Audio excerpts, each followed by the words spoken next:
What's going on, everybody? Today, we're taking a look at the BBE Sonic Maximizer.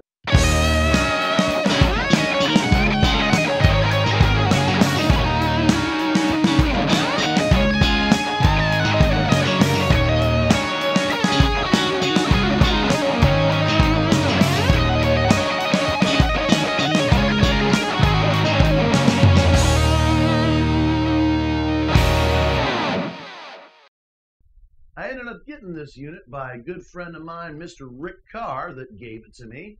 As we can see, not in the best shape.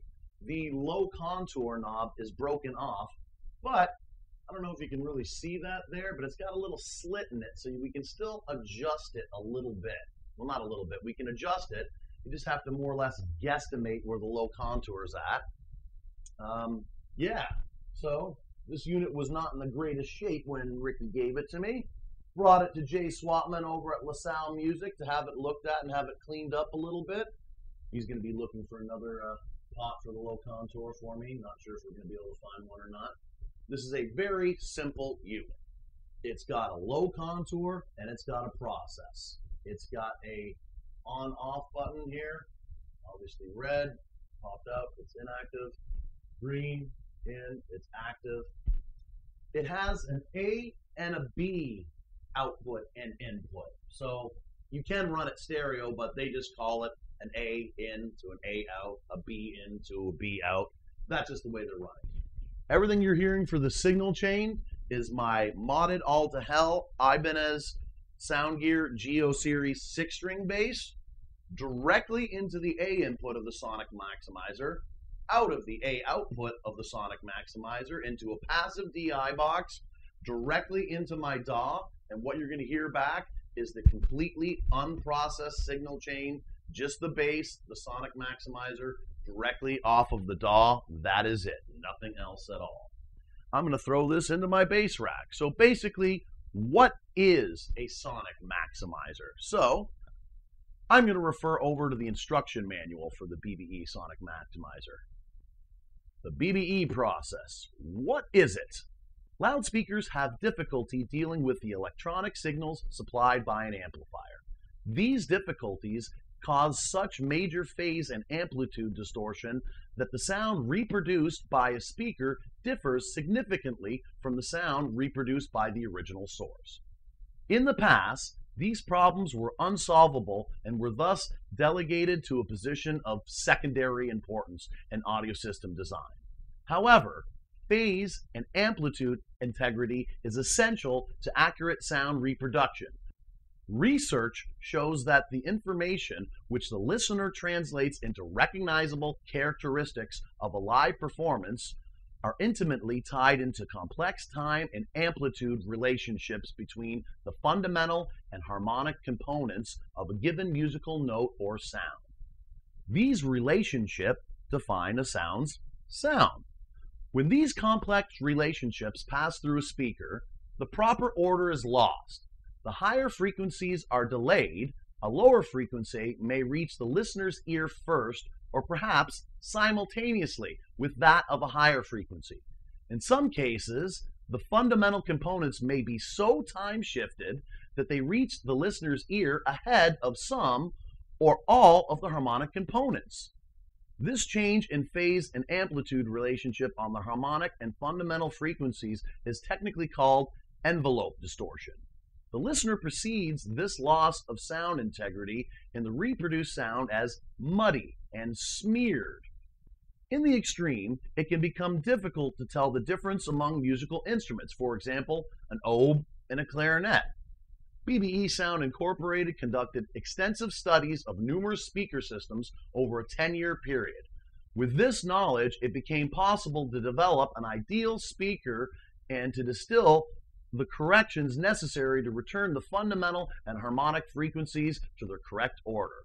While there are differences among various speaker designs in the magnitude of their correction, the overall pattern of correction needed is remarkably consistent. The BBE process is so unique that 42 patents have been awarded by the U.S. Patent Office. How it works. The BBE process imparts a predetermined phase correction to the high frequencies where most of the harmonic information exists. This is done by breaking the signal into 3 sub-bands or groups. The low frequency group, which is crossed over at 150 Hz, the mid-range group, which is crossed over at 1200 Hz, and the high frequency group that handles everything else up to 20 kHz. The low group is delayed about 2.5 milliseconds by a group delay within a passive low-pass filter. The front panel controls allow for either a flat response or a boost of the lows at 50 Hz. The mid-range group is delayed only about 0.5 milliseconds and passes through an active band pass filter, while the high frequency group is passed through a high-quality VCA voltage-controlled amplifier. The high group is used as a point of reference to make dynamic amplitude corrections to the high frequencies.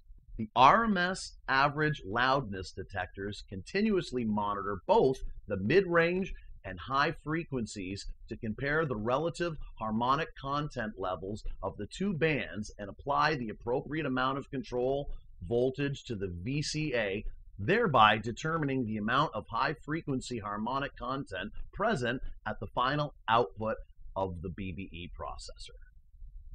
So basically, in other words, BBE is not the only company to put out something like this. There's a lot of other companies, but they kind of copyrighted the name Sonic Maximizer.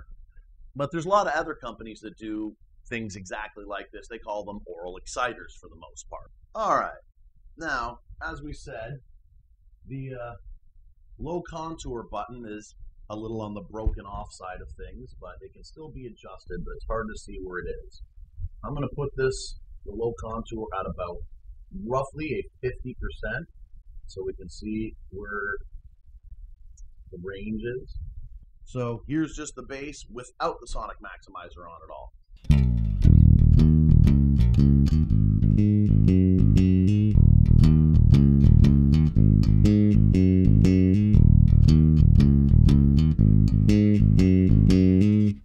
As we said, we got these controls set at roughly 50-50. Now let's hear the difference when we power that bad boy on.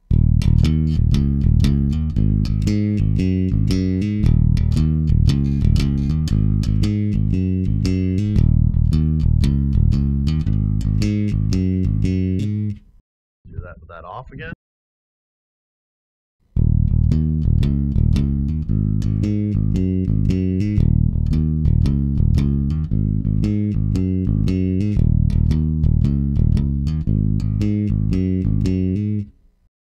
On again.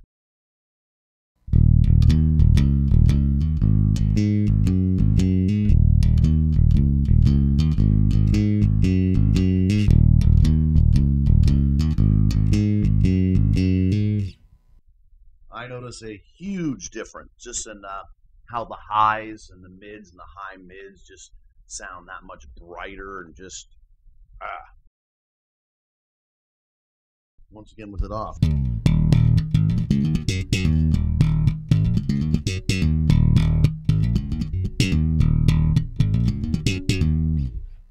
Put it on.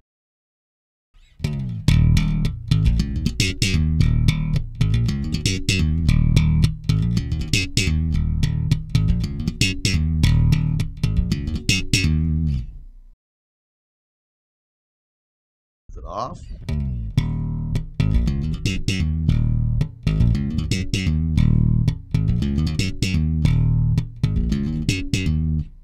On.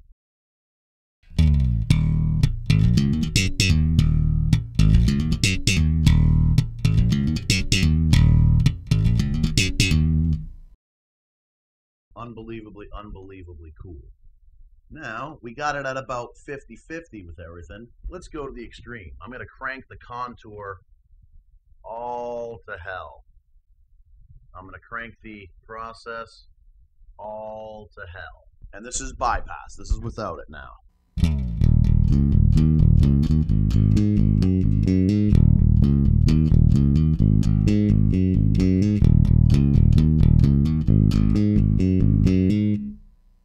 Cranked all to hell.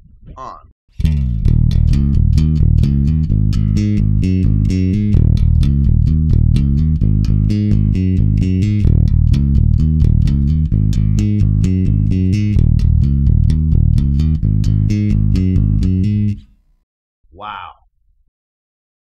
Again, off.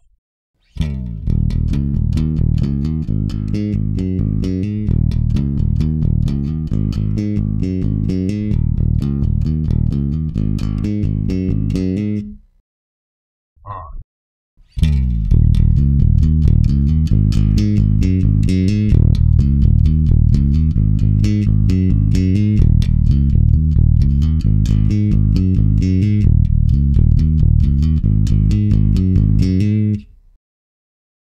Wow. A lot of difference in punch there, of course, too. So let's try it a little more subtle. We're going to try it on both settings, both the low contour and the process at about, let's try it at about 9 o'clock, you know, roughly about 2 notches up. Again, it's hard to guesstimate with this broken low contour knob. So, okay. All right. This is with a bypass, and we're going to have them both at just about, you know, same as where we got here, right off for the process. We're going to put it right about notch 2, right about at 9 o'clock-ish.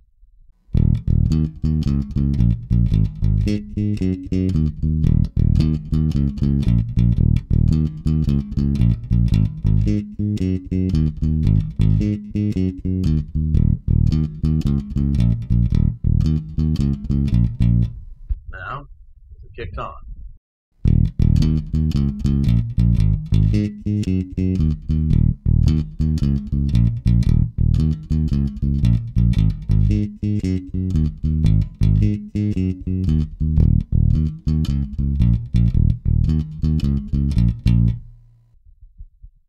Again, that was very subtle, so let's try it again with it off.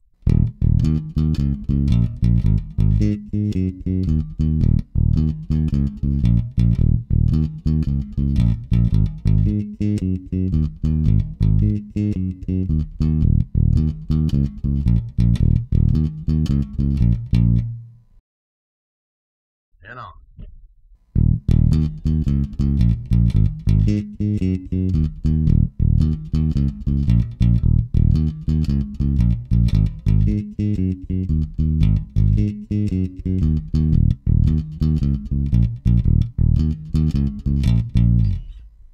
Yeah, I'm definitely hearing the difference in there myself.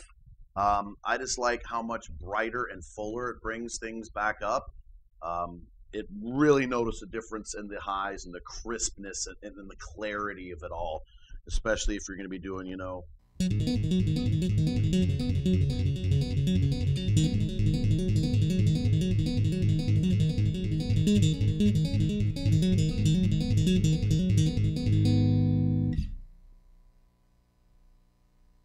hear that without that.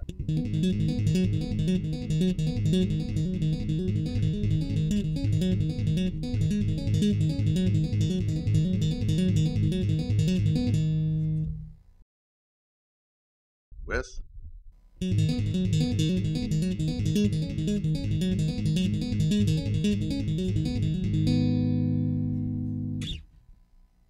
very subtle setting for it.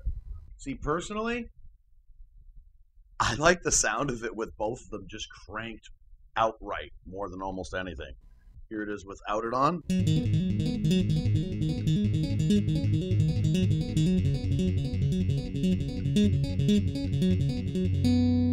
With everything on it cranked to 10.